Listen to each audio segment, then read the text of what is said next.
Hello and welcome to Community Chats. I'm your host, Aley Hammer, and today we're joined with James from Patch. James, thank you so much for joining us today. To begin, can you share with our audience what is Patch and how did it actually begin? Yeah, thanks, Ali. Look, we started Patch because my son had a very bad reaction to a wound dressing that I put on his skin. And as I was trying to find another product for him, I realised that there was a very large portion of the global audience that couldn't buy products that would hurt dermatitis issues or skin allergens. So we developed Patch and made from 100% certified organic bamboo fibre. It's a wound dressing that allows a wound to breathe, and coincidentally, as we've done all of our packaging and the product itself, it's fully compostable and earth friendly as well. Wow, well, as a mum to a toddler, I could definitely appreciate this amazing product. So I'll definitely have to check it out and purchase a few patches. Thank you. James, what was it like as a small business navigating through COVID, and what actually have you learned over the last kind of 18 months during this time? It's the 18 months ongoing. I feel that one of the biggest things what we've done as a bit of a challenge is obviously trying to make all of our online presence and obviously communication as far as education to consumers the most efficient as possible. Managing mental health space with all of our team and making sure that they're supported and feel like they can reach out or communicate with us as things got a bit tough, and as we've just gone into another lockdown phase in Melbourne and you in Sydney, it's challenging, right? So initiatives that I've sort of done and brought into the business along the way are having a mental health day, letting everyone just sort of have that one little bit of an extra long weekend, even though they're at home, but concentrating on the health of the team around the world and realizing that everyone in different markets and different offices are in different mindsets, right? We've got people in the US, in Europe, and Australia that are all managing different lockdowns and different phases. So the challenge has been to keep the momentum, but also to be there as a support and a pillar for them to lean on. Absolutely. I feel like if we can survive fires and floods and a pandemic, then we're pretty much going to be able to survive anything.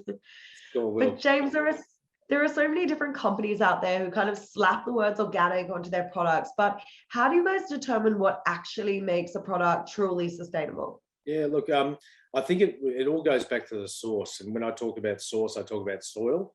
And it's about looking into where your products and components come from. If you took the latest thing being an electric car, well, the electric car is made up of metals and components that are still mined and resourced the same way that you make a normal car. So the sustainability of an electric car really is only on the end product that you're using. What we do with Patch is the fact that we've certified and sourced all of our raw material ingredients, are basically certified organic. We've then gone and tested and had certifications put on the toxicity of the product once it's finished as a fabric. So it's about looking at ways that you do that, and forestry with FSC.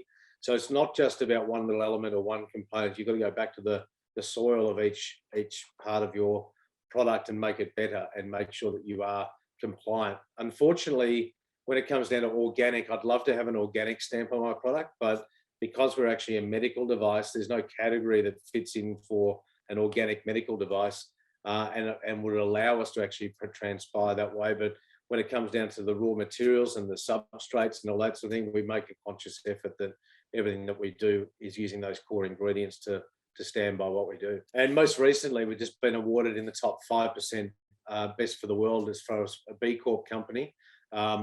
We were awarded our B Corp status back in 2019, and within the first 9 months, we're nominated in the top 10. We're now in the top 5, so we're on the right trajectory for growth of being a real standpoint behind what businesses should be doing. Wow, that's a huge achievement. To be named in the top 5% of the world in terms of environmental business corporations is absolutely huge. So congratulations.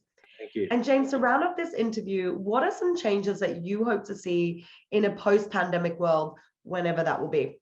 I think what the pandemic's brought, as much as it's been dire for multiple religions and multiple currencies and multiple transactions around the world, I think what it has done is it's allowed us to all stop and have a bit of a think about what we do and how we impact ourselves.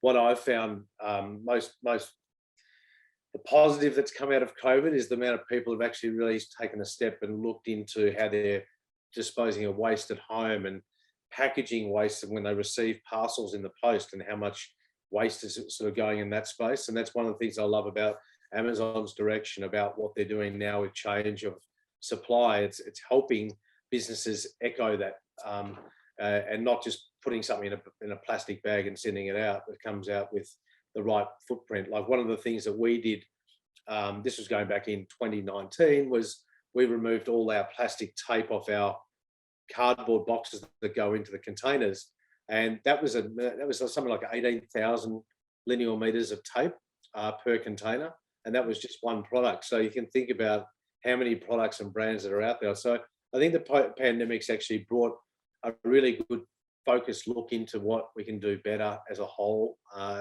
community, what businesses are doing, the support that we're getting globally from groups like Amazon, and investing in innovation and supporting more green and more eco-friendly products is phenomenal. And that sort of harnesses where I think everyone's mindset is at now, is how do we make things better?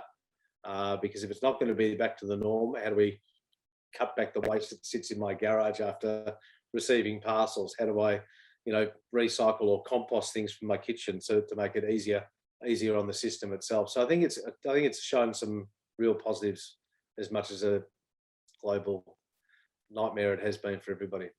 James, thank you so much for sharing your story. Patch is such a cool company, and to be named in the top 5% of the world in terms of environmental sustainability, that's just incredible. So thank you so much for coming on the show. And if anyone has any questions, please pop them in the comment section below and we'll get back to you.